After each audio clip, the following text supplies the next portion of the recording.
નમસ્તે વિદ્યાર્થી મિત્રો, હું ધારા બકરાણિયા મારી યુટ્યુબ ચેનલમાં તમારા બધાનું સ્વાગત કરું છું. તો વિદ્યાર્થી મિત્રો, આજે આપણે ચેપ્ટર 3 જેનું નામ છે ઇનપુટ અને આઉટપુટ એકમો, જેમાં આપણે પોઈન્ટ એન્ડ ડ્રો ડિવાઇસનો એક એકમ કે જેનું નામ છે જોયસ્ટિક, જેના વિશે આજે વધારે માહિતી મેળવવાની છે. અને એ પણ જોવાનું છે કે જોયસ્ટિકનો ઉપયોગ તમે ક્યાં કરો છો, કેવી રીતે કરો છો, એ બધું આજે આપણે આજના લેક્ચરમાં જોવાનું છે. તો વિદ્યાર્થી મિત્રો, ગયા લેક્ચરમાં આપણે આ ભણી ગયા હતા કે પોઈન્ટ એન્ડ ડ્રો ડિવાઇસ શું છે, કે ટાઈપ કરવાને બદલે કમ્પ્યુટર સ્ક્રીન ઉપરથી અમુક વિગતની સીધી પસંદગી જેમ કે પ્રિન્ટ અને ક્લોઝ બટન વડે કરી શકાય છે. આવા કાર્ય માઉસ જેવા પોઈન્ટ એન્ડ ડ્રો ડિવાઇસ કરી શકાય, માઉસ જેવા પોઈન્ટ એન્ડ ડ્રો ડિવાઇસથી કરી શકાય છે. તો આપણે ગયા લેક્ચરમાં માઉસ વિશે વધારે માહિતી મેળવી લીધેલી છે. તો આજે આપણે જોયસ્ટિક વિશે જાણવાનું છે કે એ શું છે અને એનો ઉપયોગ તમે કઈ રીતે કરી શકો છો. તો વિદ્યાર્થી મિત્રો, તમે સ્ક્રીન પર જોઈ શકો છો કે અહીંયા એક જોયસ્ટિકની ઇમેજ આપેલી છે. કે જોયસ્ટિક શું છે, તો કે જોયસ્ટિક એક ઇનપુટ ડિવાઇસ છે કે જે પ્રાથમિક રીતે વિડીયો ગેમ્સ રમવા માટે તેમજ રોબોટના નિયંત્રણ માટે વપરાય છે.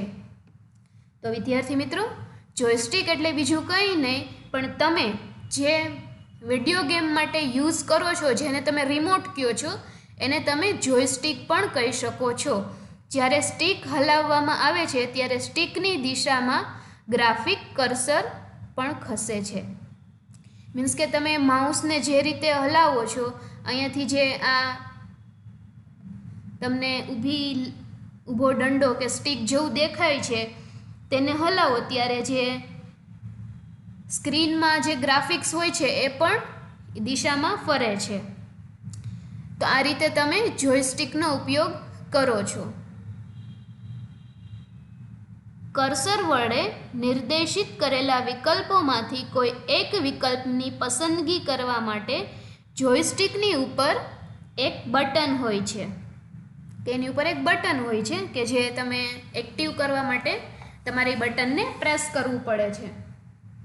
જોયસ્ટિક એક ઇનપુટ ડિવાઇસ છે, જે હમણાં આપણે અહીંયા જોયેલું કે રોબોટના નિયંત્રણ માટે પણ એનો ઉપયોગ થાય છે. ઓકે વિદ્યાર્થી મિત્રો, તો તમે સ્ક્રીન પર જોઈ શકો છો કે તમે જે વિડીયો ગેમ માટે જે રિમોટનો યુઝ કરો છો એ કંઈક આવા પ્રકારનું હોય છે. તો તમને આ ઉપરથી આઈડિયા આવી જશે કે જોયસ્ટિક કોને કહેવાય છે, કે એમાં લેફ્ટ ક્લિક હોય છે, લેફ્ટ બટન હોય છે, રાઈટ બટન હોય છે. ધારો કે તમે કોઈ ગેમ રમતા હોય કાર્ટૂનની, તો કાર્ટૂનમાં એને ઠેકડો મરાવવાનો હોય છે કે એને આગળ લઈ જવાનો હોય છે કે કોઈ પોઈન્ટ્સ કેચઅપ કરવાના હોય છે, તો એ બધું તમે આ માઉસ દ્વારા કરો છો. તો હવે તમને ખ્યાલ આવી ગયો હશે કે જોયસ્ટિક શું છે. તો હવે આપણું નેક્સ્ટ એકમ છે સ્કેનિંગ ડિવાઇસ. તો વિદ્યાર્થી મિત્રો, સ્કેનિંગ ડિવાઇસ શું છે? સ્કેનિંગ ડિવાઇસનો ઉપયોગ તમે કઈ રીતે કરી શકો છો, કે સ્કેનિંગ ડિવાઇસ નિવેશ મેળવવા સીધું જ જુએ છે અને મેળવેલા ડેટાને કમ્પ્યુટરમાં દાખલ કરે છે. તો વિદ્યાર્થી મિત્રો, સ્કેનિંગ ડિવાઇસ એટલે શું? સૌપ્રથમ તો એ જાણી લ્યો કે સ્કેનિંગ ડિવાઇસને તમે કઈ રીતે ઉપયોગ કરી શકો છો. કે કોઈ પણ તમારે ડોક્યુમેન્ટ હોય, તમારે કોઈ ઓનલાઈન ફોર્મ ભરવાનું હોય કે પછી ક્યારેય તમારે તમારા ઇમ્પોર્ટન્ટ ડોક્યુમેન્ટને સાચવવાના હોય છે, ત્યારે તમે આ સ્કેનિંગ ડિવાઇસનો ઉપયોગ કરીને તમે કોઈ પણ તમારા ડોક્યુમેન્ટ છે એને વ્યવસ્થિત રીતે સોફ્ટ કોપીમાં સાચવી શકો છો. સોફ્ટ કોપીમાં એટલે કે તમારા કમ્પ્યુટરની અંદર કે તમારા મોબાઈલની અંદર આ રીતે તમે કોઈ પણ રીતે તમારા ડોક્યુમેન્ટને સાચવી શકો છો. કે અહીંયા શું લખેલું છે કે સ્કેનિંગ ડિવાઇસ નિવેશ મેળવવા સીધું જ જુએ છે અને મેળવેલા ડેટાને કમ્પ્યુટરમાં દાખલ કરે છે. કે તમે કાંઈ પણ એમાં સ્કેન કરાવો ને તો આખું જેવું તમારું ડોક્યુમેન્ટ છે એ જ ફોર્મેટમાં, એ જ કોપીમાં તમને ડિસ્પ્લે કરે છે. ફોર એક્ઝામ્પલ, તમારું આધાર કાર્ડ છે અને તમારે એને તમારા મોબાઈલમાં સાચવવું છે, તો એના માટે તમે ફોટો તો પાડો જ છો કે તમે ફોટો પાડીને રાખો છો, પણ ફોટાથી પણ વધારે સારી ક્લિયરિટીમાં જો તમારે રાખવું હોય તો તમારે સ્કેનિંગ ડિવાઇસનો ઉપયોગ કરવો પડે છે. તો હું તમને સ્કેનિંગ ડિવાઇસની ઇમેજ બતાવીશ, એ ઉપરથી તમને ખ્યાલ આવશે કે કઈ રીતે સ્કેન થાય છે. તમે સ્ક્રીન પર જોઈ શકો છો કે આ એક પ્રકારનું સ્કેનર છે કે અહીંયા વચ્ચે એક કાચ જેવું હોય કે જેનાથી તમારું ડોક્યુમેન્ટ સ્કેન થઈ શકે. ફોર એક્ઝામ્પલ અહીંયા તમે જુઓ છો આ એક ફોટો છે, તો એ ફોટાને એવી રીતે રાખવાનો હોય છે કે જેથી તમારો ફોટો એકદમ વ્યવસ્થિત સ્કેન થઈ જાય. આ ફોટાને નીચેની સાઈડ કે જે સાઈડ તમારે સ્કેન કરવું છે અહીંયા નીચેની સાઈડ રાખવાનું હોય છે, અને ત્યારબાદ આ જે ઉપરનું કવર છે, મીન્સ કે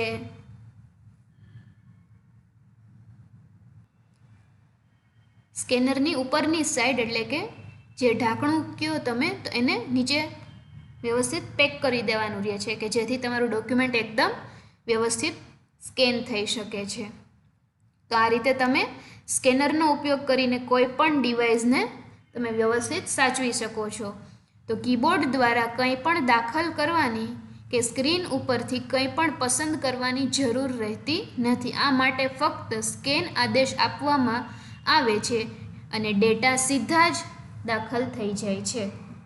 ડેટા સીધા જ દાખલ થઈ જાય છે, તે સમયનો બચાવ થાય છે અને ટાઈપ દ્વારા થતી ભૂલો ટળે છે. મીન્સ કે તમારે કોઈ સરસ મજાનું એવું ડોક્યુમેન્ટ હોય એને આખું ટાઈપ ન કરવું હોય, અમુક ડોક્યુમેન્ટ એવા હોય કે જેને તમારે ટાઈપ કરવા પડે, પરંતુ જો તમારે કોઈ એવા ડોક્યુમેન્ટ હોય જેને ટાઈપ ન કરવા હોય તો ડાયરેક્ટ તમે સ્કેન દ્વારા પણ એને લઈ શકો છો. જેમ તમે ફોટો લ્યો છો એવી જ રીતે સ્કેનિંગ થાય છે, અને કીબોર્ડ દ્વારા તમારે કોઈ પણ પ્રકારનો એને આદેશ આપવાનો નથી રહેતો, માત્ર તમારે માઉસ દ્વારા એક સ્કેનનો આદેશ જ આપવાનો આવે છે કે જેથી એકદમ કોપી ટુ કોપી એની નકલ થઈ જાય છે, અને જેનાથી કોઈ પણ ટાઈપિંગ દ્વારા જે ભૂલ થાય છે એ પણ એના દ્વારા નથી થતી. કે જે કોઈ પણ ડોક્યુમેન્ટ હોય એમાં જો ભૂલ ન હોય તો એનું એ જ ડોક્યુમેન્ટ તમે ઉપયોગમાં લઈ શકો છો. તો આ રીતે સ્કેનર વિશે તમને હવે ખ્યાલ આવી ગયો હશે. તો સ્કેનરમાં બીજું એક આવે છે વિદ્યાર્થી મિત્રો, બારકોડ સ્કેનર. તો બારકોડ સ્કેનર તમે અહીંયા સ્ક્રીન પર જોઈ શકો છો. આ ઉપરથી આ જોઈને તમને શું યાદ આવે છે? તમને કંઈ યાદ આવે છે વિદ્યાર્થી મિત્રો? તો હા, તમે હા કહેશો કે તમને આ ઉપરથી યાદ આવતું હશે કે તમે ડીમાર્ટમાં જ્યારે શોપિંગ કરવા જાઓ છો ત્યારે આવા પ્રકારનું મશીન તમને ત્યાં જોવા મળે છે કે તમે કોઈ પણ પ્રોડક્ટ લ્યો ને તો એ બધી પ્રોડક્ટ સ્કેન થાય છે. બધી પ્રોડક્ટનો એમાં બારકોડ લગાડેલો હોય છે જે સ્કેન થાય છે, અને જેના દ્વારા એ પ્રોડક્ટની ઇન્ફોર્મેશન ડાયરેક્ટ સોફ્ટવેરમાં આવી જાય છે. તો આ રીતે તમને ખ્યાલ હશે કે બારકોડ સ્કેનર કેવો હોય છે. જો નો ખ્યાલ હોય તો હવે જ્યારે પણ તમે શોપિંગ કરવા જાઓ ત્યારે ખાસ આ બારકોડ સ્કેનર સ્કેન કરીને ચેક કરી લેજો.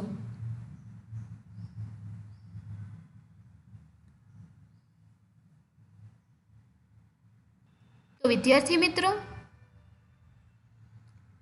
વિદ્યાર્થી મિત્રો હવે તમને એવો પ્રશ્ન થશે કે આ બારકોડ સ્કેનર દ્વારા પ્રોડક્ટની ઇન્ફોર્મેશન કઈ રીતે મળે? તો આપણે એના વિશે થોડી માહિતી મેળવી લઈએ કે આ પ્રકારના જે સ્કેનર છે એને હેન્ડ હેલ્ડ સ્કેનર તરીકે ઓળખી શકાય છે. શું કામ એને? કારણ કે એક હાથમાં આવી જાય એવા નાનકડા એવા સ્કેનર હોય છે. જેમ તમે આ સ્કેનરને જુઓ છો તો આ પ્રકારના સ્કેનર એક હાથમાં આવી જાય એવડી નાની સાઇઝનું સ્કેનર છે.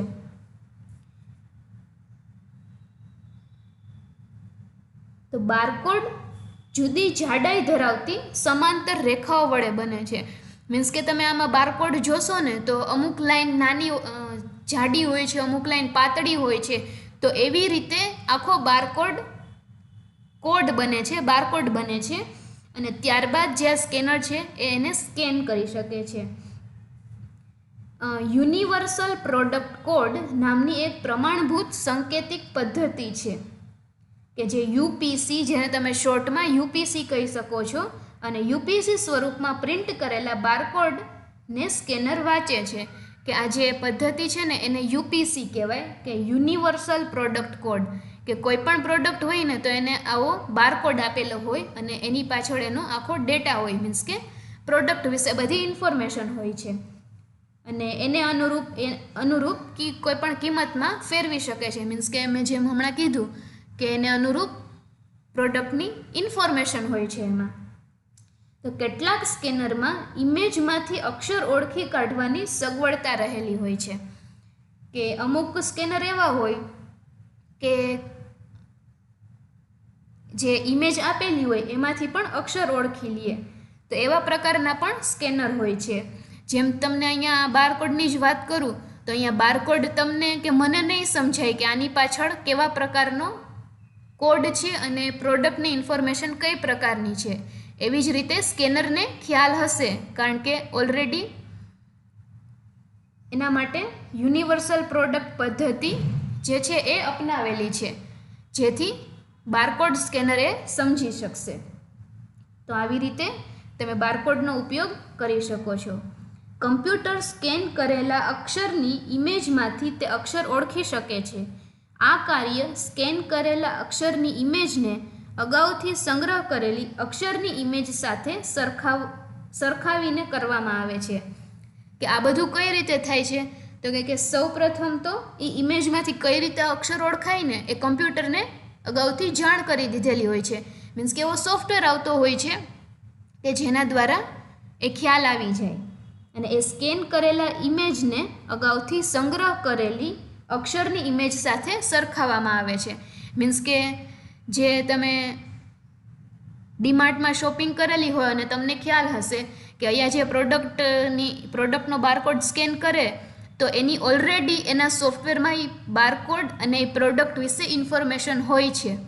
તો જ્યારે આ કોડ સ્કેન થાય છે ત્યારે એ સોફ્ટવેરમાંથી એ પ્રોડક્ટ છે એને રિમૂવ કરવી પડે છે. મીન્સ કે એના જે જથ્થો હોય ડીમાર્ટમાં જેટલો જથ્થો હોય એમાંથી 1-2 ઓછા થઈ જાય છે અને એ પ્રોડક્ટ વિશે બધી માહિતી એની અંદર આવી જાય છે.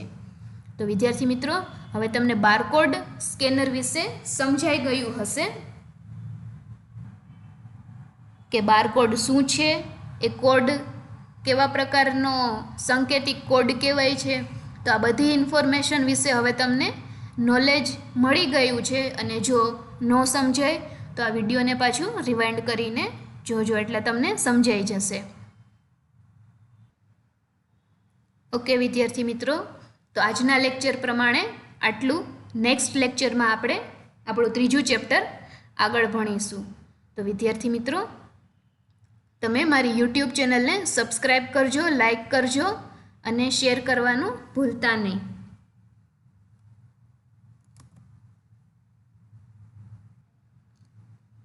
ઓકે વિદ્યાર્થી મિત્રો, થેન્ક યુ. તમે શાંતિથી મારો આ લેક્ચર સાંભળ્યો એના માટે. થેન્ક યુ વિદ્યાર્થી મિત્રો.